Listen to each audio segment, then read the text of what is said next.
and welcome to Down to Art. I'm your host, Kristy Gordon, and today we'll be talking with the amazing American-born artist Teresa Oaxaca again on the podcast. This will be the first open conversation I've had on the podcast, so we'll just kind of see where the conversation takes us. I'm curious because I actually just finished like an interview thing today, and it made me think about, because I know you were like doing a lot of like kind of podcasts and interviews this week. So it made me kind of think we could maybe talk about some ideas if you have any strategies about how to prepare for interviews or how to like kind of best approach them for artists. Yeah, sure. And I had another idea we could talk about. Because I know we're both reading Jung, the Yeah. Red book, and we're doing it in an interesting way where we're going at our own pace. And my preferred way is reading it in the woods or on a walk or a run, so that I can like hear the birds and I'm kind of exercising. So I almost feel like I'm doing the walking through the desert thing. Like it's a bit of arduousness and like maybe for whatever reason, like the poetry doesn't always move me as much as I feel like it should. So if I'm inside and there's not a lot of stimulation, like it doesn't move me as much if I'm actually sitting outside. And then I totally get it.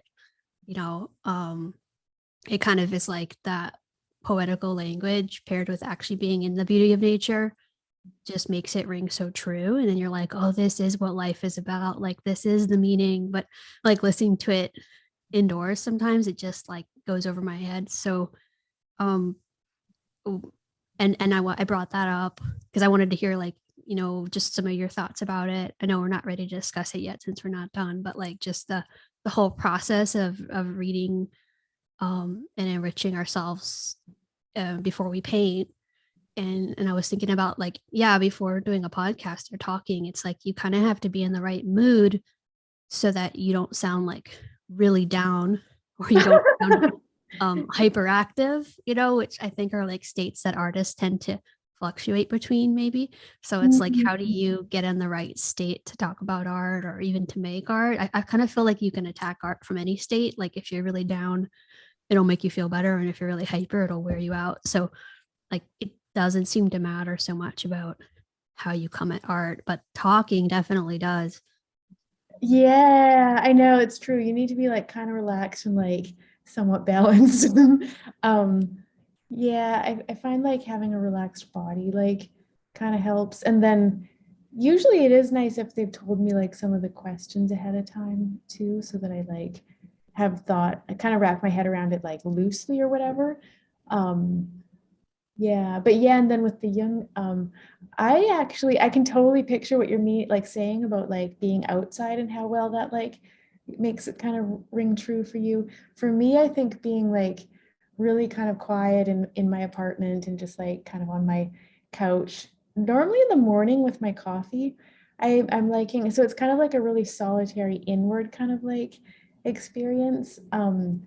With the young, and also I am finding that, so what we're doing, just for anyone who's like curious, and I just love that we're doing this, is we're kind of reading a bit or listening to the audiobook and then kind of sending a voice memo to each other about like what we kind of just got out of the reading, and that is helping me a lot because I sometimes find that I have like kind of a short-term like memory for like the short-term memory stuff, but if I talk out loud about what I just read and what I kind of got out of it, especially because it's kind of esoteric. So sometimes I kind of like bumble my way through and kind of I'm talking to you, trying to figure out what I just read. But it helps me like make sense of what I kind of feel like I just got out of it. And it seems to like embed it into my brain a little bit deeper too. And then also sometimes I'm like, actually, I'm not totally even clear. I have this like question and I can run it by you and you can kind of be like, yeah, it's kind of confusing, but this is what I'm kind of picking up on. And so it's been really good. Yeah, I think we're reading it as first timers, um, and we're just trying to take it in, and then we're going to get into like reading some of the analysis and introductions, and maybe we could even have like a young expert or something on the podcast, and hear from them. But as an artist, I was drawn to the fact that he illustrated so many of his chapters, and so I hope we can do some like art criticism, or that's not the word, but like look at some of his drawings and his illustrations and try to figure out what's going on in them. And Yeah, I totally get you about, wanting to tell someone about what you just read. Some of the things in the book, you read them and you can't just tell anyone like, hey, I just read this. It's just, they just seem kind of insane. So like as dreams are, so it is fun to have someone you can send a voice recording to and be like, oh my gosh, what did I just read? Why is it like this? And I love it because it kind of gives me something to ponder throughout the day or the week, or to look forward to. So yeah, I was listening to Young. I was running and walking into DC. So it was about like a 10 or 12 mile journey. And I was meeting a friend at the museums. And so for some reason, like I just didn't really want to get up and go that far that day. So I did, but I was like, I just didn't feel like music. So I was running and listening, and at some points I had to walk because it was just getting so hot. We have like a heat wave going on. So just like for my own safety to like not to pass out, I was walking, and then it got to this point where I'm going over this hill that the Washington Monument is standing on, and you can just go over the hill and you get a really great view of the city, and you walk past the monument. You're just like 10 feet away from it. Or you can go around the side, which I never do, but that's like no hill. And this time I took the side and I wasn't even trying to run. I was just walking and I was like looking for the shade and all the trees. There aren't that many, but I was like, I've never been to those trees. It was just cool. It was like seeing something I'd passed so many times, but taking a different route and then listening to Carl Jung. I was just like, oh, this is a really cool way to spend, um, a morning. And I kind of like remember all the places I was and what I was listening to. It's really cool. Hmm. Yeah, that Yeah. is really cool. Yeah, I like how like it is written in a sort of really open way too. So like, and it's like kind of metaphorical and kind of esoteric. And so like I can often kind of relate it to my own life, like in some way. So it's kind of interesting that way. Maybe more like my emotional experience or like moving through my emotional experiences. Yeah. Yeah. And as artists, that's such an important thing to be able to tap into. And Yeah. and it Yeah. seems like we all do it unconsciously, but like maybe he's talking about doing it more consciously. Yeah. And like the soul's journey, like yeah. Um, but it is like a little bit of a hard read. I don't know if I would have really like been able, and it's a big book too. So I think I would have like probably petered off and not really been so like committed to, I really want to read it, but I just think that this like sort of support that we've developed for each other is really helping me to like actually do it. And I'm really kind of getting into a nice flow of Mhm. doing it now. And actually it's a big, beautiful book. And as you mentioned, it's got lots of beautiful illustrations. And so, um, but the English part of the book, the translation is at the back away from the illustrations, but I still want to see the illustrations. So I've kind of bookmarked where I'm at both, in both so that I can like see the illustrations and then go to the English translation and like read through that, but sort of keep looking to see what the illustrations look like. So it's kind of a little bit of work, but I've figured out a system. Yeah. I kind of can't think of many people who have illustrated young. Maybe I'm just not tuned into that world enough, but has anything come to mind for you? Maybe it's um, because he's so recent and that modernism was kind of like, coming on the heels of his writings, and modernism isn't really big on illustration, but I just feel like I've seen so many more like, Dante illustration and Milton's Paradise Lost, but I can't conjure any of the images I'm seeing while I'm reading to like known artworks. I kind of feel similar. I feel like I do know a lot of artists that are inspired by Jung, but I don't know offhand of anyone who directly was like illustrating like from say the Red Book. But I think there's a lot of artists that are like kind of inspired by him and kind of working with like some of his thoughts, but maybe in different ways that aren't so like directly like illustrations. Yeah, like the Divine Comedy, which I love I love the Divine Comedy and all the people that have kind of gained inspiration from that. I wanted to do that once before. I still sometimes think about it actually. One of the themes I'm kind of getting that I'd like to talk about is like the idea of challenging the viewer or as an artist undertaking difficult works. And it seems like with a lot of the classics, and I guess the Red Book is a classic, it's like they're just like so challenging sometimes, not always because of the grammar structure, but just more like the ideas Mhm. that they're not always like super easy to get into, but it seems like once people get into them, they can spend a whole lifetime studying that person's work. So Yeah. it makes me think of this Mark Twain quote. It was like, a classic is something that everyone wants to have read, but no one actually wants to read. I feel like that's exactly how this would have been for me if it wasn't for you. And I think we could spend the rest of our life studying it, and some people do. And that gets into like us as visual artists because, and I know this was our first conversation. I was like asking you, how do you get away with painting like dark things? Because it seems like just some of the visions that I was seeing in the Carl Jung book, if I were to paint them or draw them, they would just be some of them like reprehensible, that like I would get kicked out of an art show or something. But he's not like a bad person. It's just like it's really like, he's talking about evil and good and all these things. And so it's like some of the images are pretty dark if they ever were to be imagined.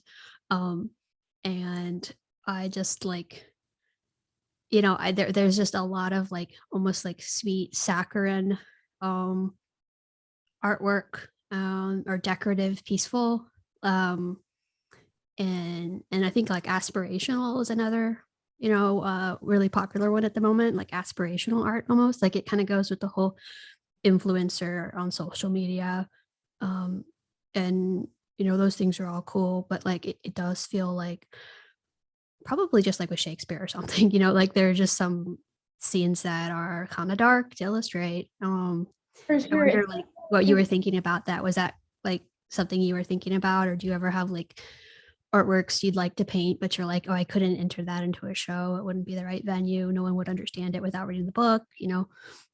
I definitely have started paintings and I'm like, whoa, oh my gosh. And sometimes, and I would plan to finish them, but somehow they would morph and get like a little less disturbing. But I almost feel actually like if it's almost like a way of softening it. I feel like if I was to paint something kind of disturbing, but then I could be like, oh no, it's just like from the Red Book. It's kind of like taking the blame off myself in some ways. Um, so I almost feel like, yeah, it could be, I feel like it could actually almost make it like, I feel like more palatable to be able to be like, oh no, this like intense evil demon situation is just my illustration from the Red Book. I don't know. Do you know what I mean? Like, Yeah, and it's almost like when you can quote another author and be like, well, I'm just illustrating that. It's like it gives you a pass. But imagine you being the one who wrote that book and then illustrated that. Like that would be, yeah, it would feel way more intense and vulnerable and like, well, just for like the listeners, I think it would be cool if we both shared two of the sort of visions we had while reading the book, like what you would imagine the scenes would be. I'll go first because I know that they were the ones I voice messaged you about when I was on my like long walk run. So one of the scenes was kind of cool. It was like, I think it was supposed to be a dungeon somewhere, and this is when like Young's doing his dream or something, his mindscape. But he's like, I saw a beautiful maiden, and there were three demons around her, and it's like they had meant to torture her to death, but she had a silver fishing rod, and she had put the small hook through the eye of one of the demons, and it was like, they were just caught there, like kind of paralyzed. And he was like, but, and then he's like talking to some prophet or something in his head. I forget now, but it was like, Young's like, who's gonna win? And the voice he's hearing is saying it's the maiden, because she's not afraid to make a sacrifice, but the evil one cannot. So mm, he doesn't want to lose his eye, so he's not going to move. It was just like this weird vision. And I was just like, wow, imagine if someone painted that. Like, Yeah, that's very intense. It's so funny too, because some parts of the book I kind of like my mind like forgets about quickly, and then you like can kind of remind me. And so for some reason I don't even remember this like moment. But yeah, and I sort of feel like caught off guard. I didn't really like plan to be like talking about Jung, but I don't have so much one that I can visualize painting, but I know that the one that I feel like really struck me most, and I definitely am like not super prepared to like even talk about this, and I might have like it's slightly wrong, but I sort of remember towards the beginning of the book that he's talking about kind of like going into this like desert of like the unknown of like nothingness, and it was like kind of like the very beginning, like entering the void, and the way he describes it was like it was like so dark, and it lasted like for 30 days to be in this like void of desert, and and it was like so void there, it was just like sand or something, and there wasn't even, I think that the thing that bothered him most, that it was also like devoid of any intention, so there was no anything and no even desire or something like that, and I was just like, whoa, that's dark. And but I kind of like how, so then it seems like he enters into that for like 30 days, just going into the darkness, into the nothingness, and then maybe over time something starts to grow like inside of that. so that one I didn't have a hard time imagining, just because it seemed like it was reflecting, I think it was the New Testament, when Christ goes into the desert for, I'm also unprepared, it was either 30 or 40 days, but it's been painted so many times Oh, that yeah. yeah, I'm just so used to seeing like a robed figure of like a 30-year-old man, in the desert.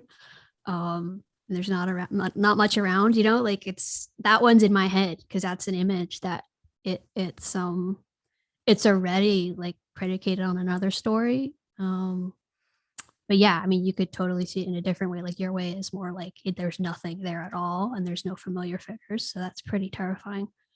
Um, Yeah. that's pretty cool. Yeah. Well, no, I didn't mean to put you on the spot. I didn't Oh think I was no, gonna get no, this into is this a good either. like taste for our listeners. So now you all know we've got this project undergo, and we'll definitely get back to you, as we proceed with it.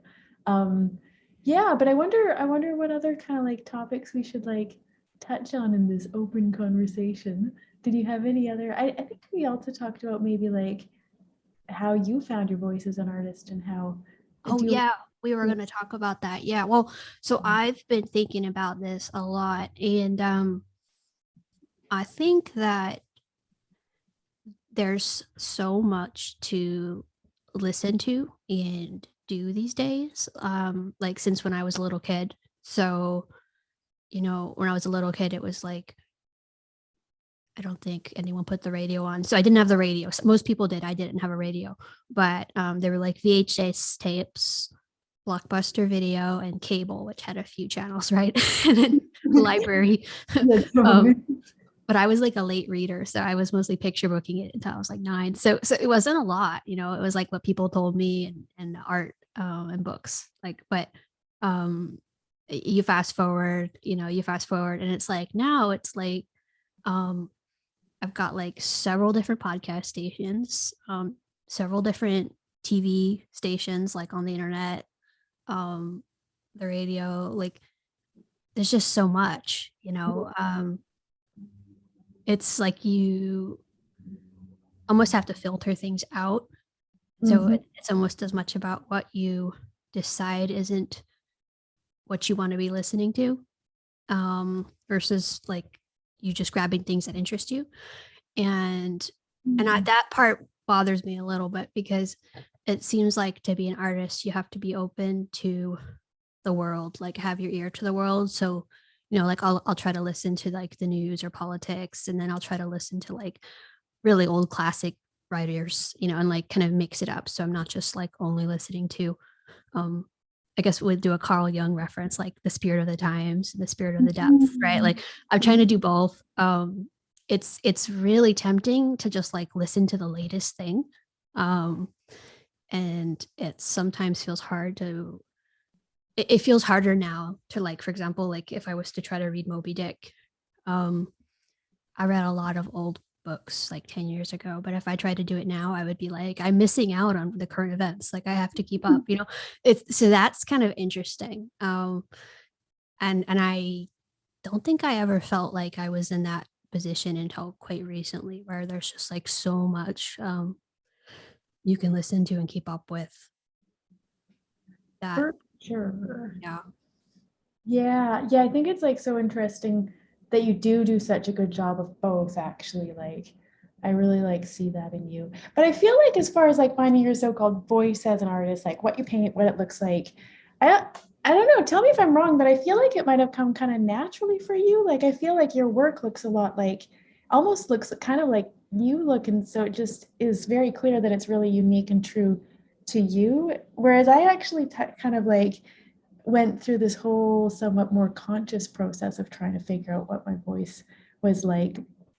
Did you ever have any problem like knowing what you wanted to have your paintings look like and stuff like that? Or Well, we should probably like compare I don't know, art school experiences, but like, you know, yeah, if you're the person who's, and I only did this in high school because like we didn't have group critiques when I was at my like grown up art school, my atelier in Italy. So, you know, it's like everyone's got their work on the wall and you're supposed to say something you like about it and something you don't like about it, or argue for your favorite. And then the person who's got the favorite has to like say what it meant, and the person who's got like a criticism has to defend it. Like I just never really grew up in that system, and that seems like a really valuable system, but I just had like the personality where I was like, I just want to learn technique.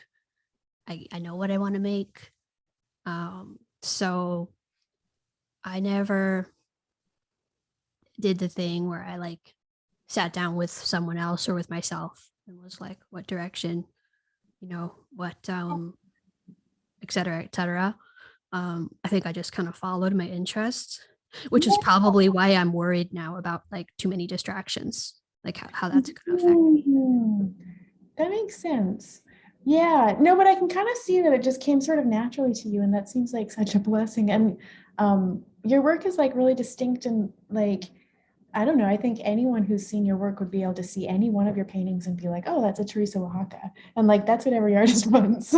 So yeah, for me, yeah, I did like the ATA training as you did too. And then I also did like um, an undergrad at OCAD and then my MFA at the New York Academy of Art. But then it was really after all of that that I kind of undertook this like conscious kind of like effort to like find my voice. So I made a list of what I kind of called my like miracles list of daily action plans. And there was like I think five things that I decided to do every day to try and like feed myself to find my voice a bit better. So I was like reading an article about an artist every day or an interview to just like kind of expand my knowledge of like what was going on in the art world.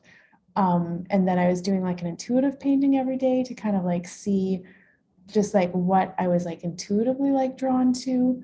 And then I was also reading about either color or composition every day because I had kind of pinpointed that out of all of the schooling that I'd done, I still didn't feel like I had a really solid like knowledge of those two like things. And then I was like painting every day. And I think there was one other thing that I'm forgetting right now. Yeah, I wish I could remember what the fifth one is. But and then I was yeah, just kind of like trying to consciously like figure it out. And I felt like it took like practically 2 years and it sort of went through various stages until I finally started to feel like, oh, this feels like true to me. So yeah, I don't know. For some reason, my process for finding it was like kind of like really like logic based, which seems weird because now I work really intuitively and it's like I really just follow my gut instincts, but the actual like I guess it was a little bit trying to break away from some of even like the kind of like classical AGA sort of style training that I had gotten. How And long just, were you there at the atelier? I did different ones. I never completed like a full program, and so how long was I there? not too long, but it got really embedded into me and I love it. I wanted to like learn, I really, really was like so into like fully like learning all of that. But it did give me kind of a certain sort of system of like, what would be good and acceptable in art and what wouldn't be or whatever. And then it like, yeah, it just kind of took a while to like figure out what felt true to me just from my own paintings or whatever. Yeah, I do think when you spend like a long time at an atelier, and I've heard a lot of people say this, it does embed into you.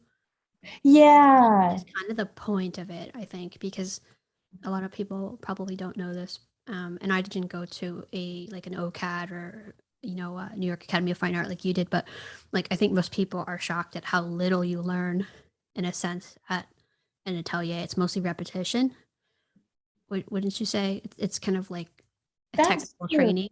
Yeah, and then you're doing that repetition for so many years, and they are not challenging your beliefs like every few hours or showing you different things. It's just the one thing.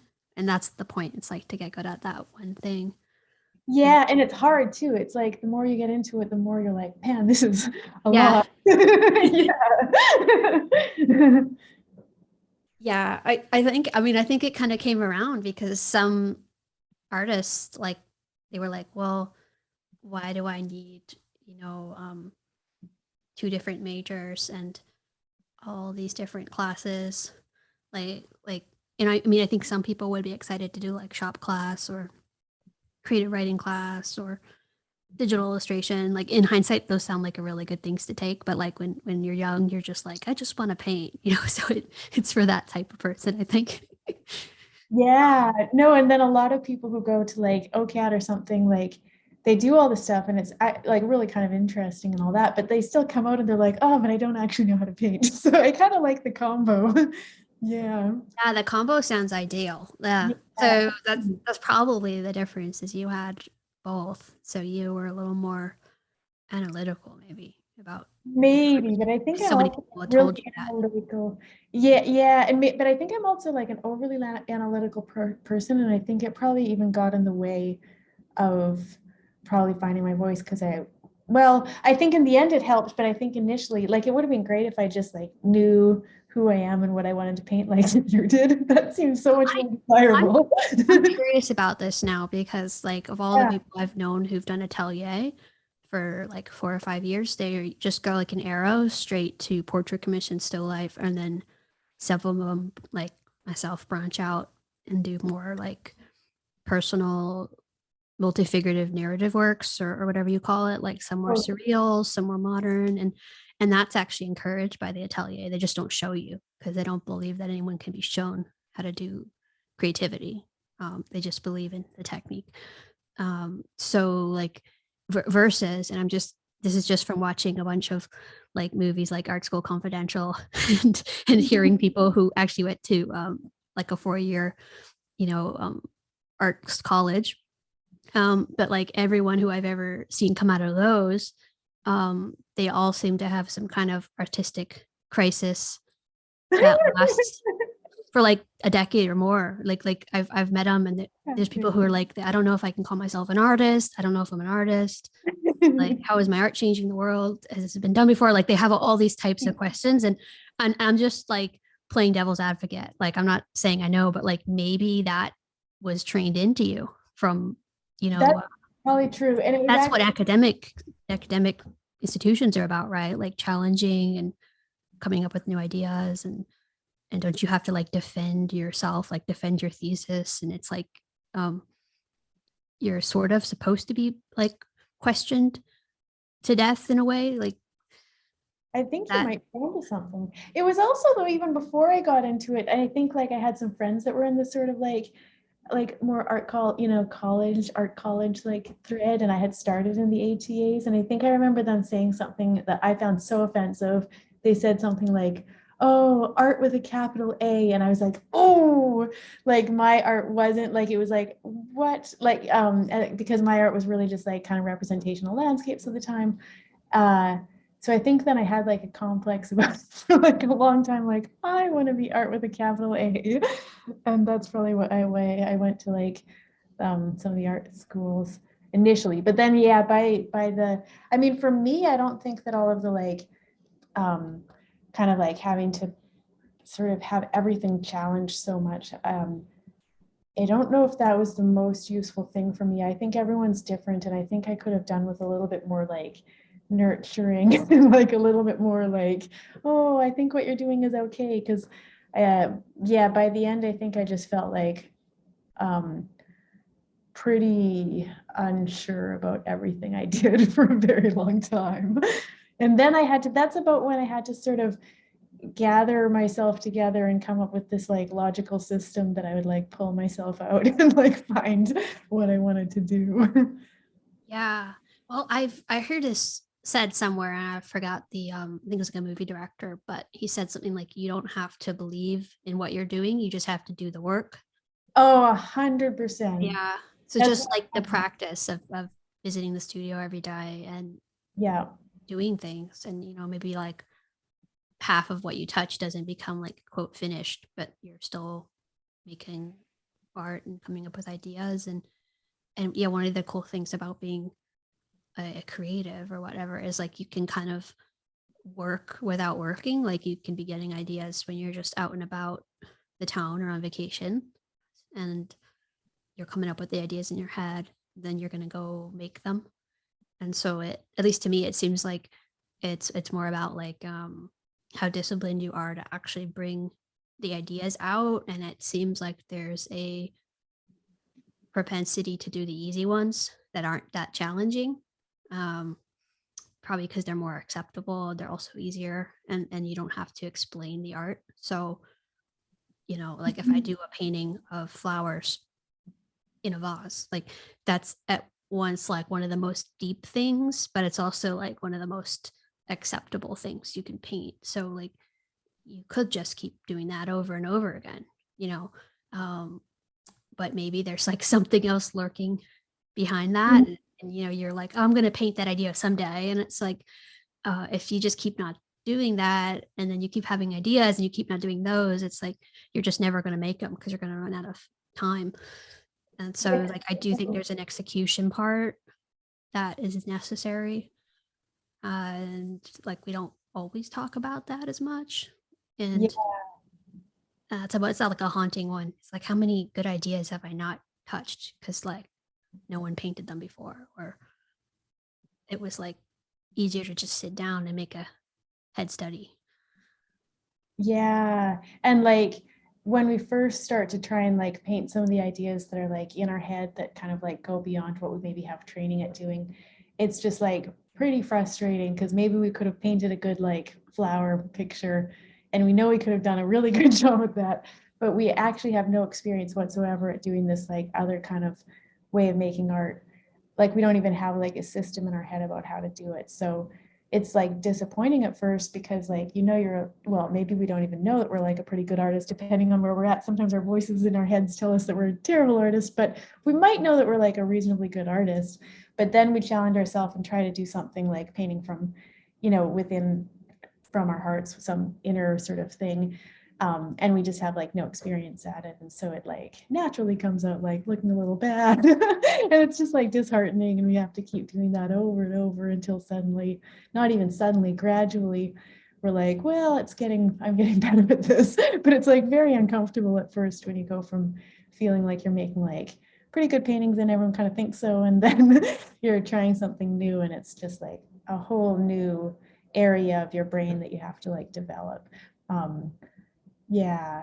But what you said too about just like putting the hours in, I think that was like one of the main things that I realized I had to do, because since I was feeling kind of so insecure about my work, like at a certain point, it was getting to be like excruciating to paint, So I had to just like come up with like a daily painting plan to just do a very little amount of painting every single day, so that it was a very small amount. I think it was like 25 minutes a day. So that it was like you can do like 25 minutes of torture,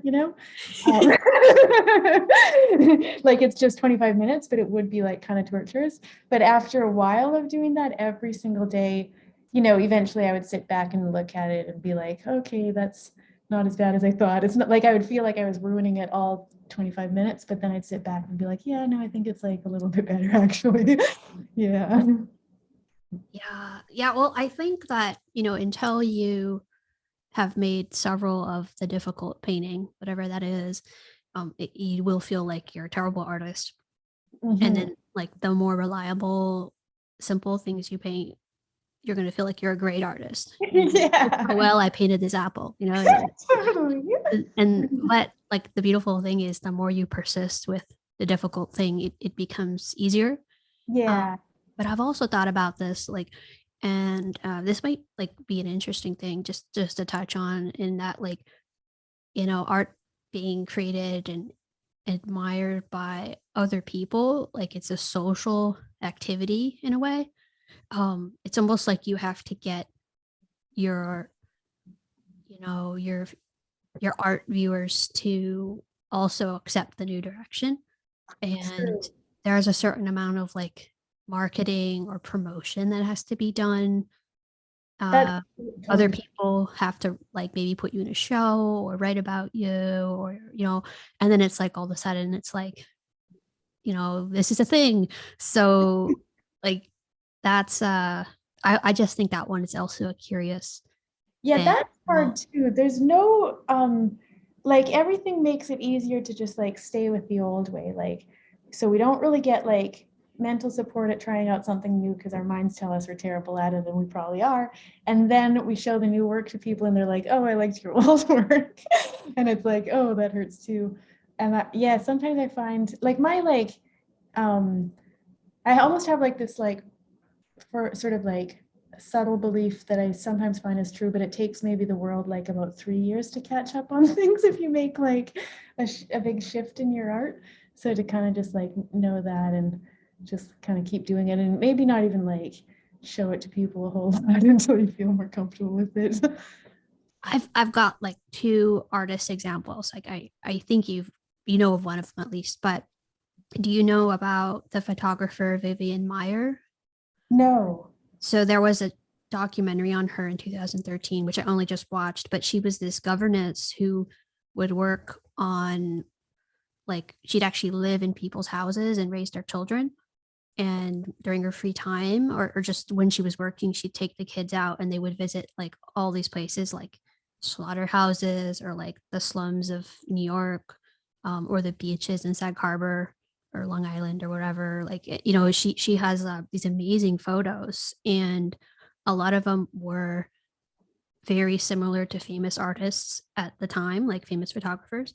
But she had some kind of like hoarding disorder or something. So she actually never took any of the rolls of films to a professional.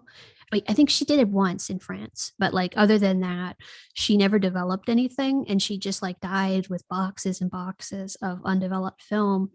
And her things ended up in like a lot, an estate sale. And this young man found her work and started developing it, basically gave her a bunch of shows. And the way he presented the works, like, they look like amazing, deep, thoughtful art. Took Mm. people a while to appreciate it, but once the documentary came out, it's like now she's this big selling photographer, and she's been dead, I think, for a decade. But like, she's just an example of like art that was made with no one seeing it at all. And it all has this kind of like common thread. Although I suppose it's easy when you're doing black and white photography to make everything look like it matches. But It's true. It makes me think of Henry Darger too. Like, oh and yeah. I think we do in some ways also need to find ways to protect our like the vulnerable pieces of our art practice long enough to like let it kind of develop if it's still in the very vulnerable incubation stage, to not let it get squashed too early. Because we Yeah. have to develop thick skins as artists, but I mean, really, we're not that thick skinned. Like it hurts. Well, so I'm familiar with the Darger one. In I believe he was abused as a child, right? And had to like work on this kind of penitentiary, like kind of like a slave labor, and he ran away. Like it was, he was definitely like disadvantaged, and I think he was renting an attic somewhere, and like he had 20 personalities, and people could hear him having conversations with different people, and it was just him. So like him and Vivian Meyer, like they both sound like they had made art, but they had never intended to have it seen. But then there's another example, which is Helma af Klimt, and she was making modernist art, right? And then she actually planned to have it released like in 100 years. Yeah, because we kind of knew that the world wasn't ready for it. Like something that is true. Yeah, and she was a lot more like competent in there as a person, as an artist. So like that was all planned. She had like a side career of art going on, and then she had this art that she did with a few friends, right? And wasn't she doing some seances or something like that? Yeah. Like yeah, it was this whole practice she had, and yeah, but I think those are interesting examples because those are people who are doing very different things that are kind of removed from the context of the society just because they're not being seen by the society. So that was kind of, Yeah, that's true. It gives the person a chance to just really do like just fully like follow whatever their inclination is with the work and not be like, oh, I should make this because it'll be more sellable or whatever. But this has been so interesting. I wish we had more time to talk. We'll have to have another conversation soon. yeah, definitely. And maybe we'll have finished Young by then and we can get into it. Yeah. Take on more authors. That would be fun. Oh, I'm so excited to do that. Yeah, I think this is just the start of like many books that we'll read together. Yeah. I like to kind of tree branch. So I know which my next two suggestions would be that would aid with understanding Young. Ooh, I like that. I think I know what one of them is. And I like you. They're being quoted all the time. So in the book. Yes. Yeah. I think, yeah, that'll be good. Well, thank you so much for this conversation. And yeah, I love what you're doing, and I love that we get to like share this path together. I'm really enjoying all our voice messages and just like theorizing about art and books and stuff together. It's really fun. It is. Yeah. Thanks so much. Yeah. Look forward to talking with you soon. Yeah, I'll talk to you soon. Bye. Bye. To find out more about Teresa's work, you can visit her website at teresaoaxaca.com or follow her on Instagram at Teresa Oaxaca, and I'll include links to both of those in the description of this podcast. I hope you've enjoyed this episode of Down to Art, and if you're interested in any of my classes or seeing my paintings, you can check out my work at kristygordon.com or look at the online classes I have at kristygordoncourses.com, where you can learn about my online art mentoring program as well as the different streamed online classes that I have. If you've never taken any of my classes, I would suggest you start with the self-portrait class. So thank you for joining us today.